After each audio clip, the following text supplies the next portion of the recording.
deceived by the bounce. You know, it bounced right in front of him, and then he misjudged the bounce, and then it went over him.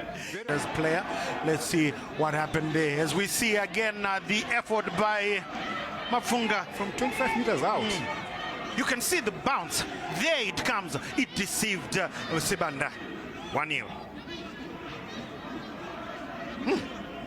Freak goal, if you want to put a dressing to it. It was freak, but it went in. And Yaya heads for the celebration zone, being accompanied there, of course, by Makanda. In the meantime, play has been stopped a bit so that the Highlanders player can be attended to. And there is the goal scorer, Trevor Mafunga.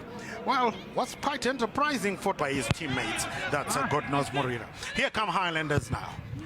Makaruse with the delivery was hoping to find Ray Lunga. A chance here for Highlanders. Oh, it was almost there, but there was a scramble and Dynamos took it away. A couple of minutes, 5 minutes or so, Highlanders have really that looks more likely to score. It might be these men here in black and white. That was Makaruse, and then a swift turn, and it was parried away by the goalkeeper.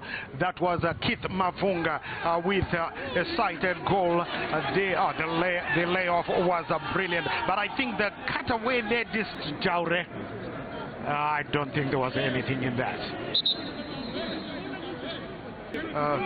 Makaruse, as we have a look at it again, he went into the box there trying to weave his way past Jaure. It was the experience. He had got past Jalai, who is nicknamed Kapopi, the little puppy, by the Dynamos fans. Kapopi, that's Shona slang for the little puppy. He is a guilty party. It was Winston Mango, I think, for that earlier foul, and that is why the referee, so far so good, I must say, Chris is there and almost giving away a chance to Dynamos, to Ionde. Ionde was alert to that pass. He was, and then it was flubbed there, wasn't it, by Makanda? Oh, he should have buried that one. He was still going, and then Modua, I don't know what he was.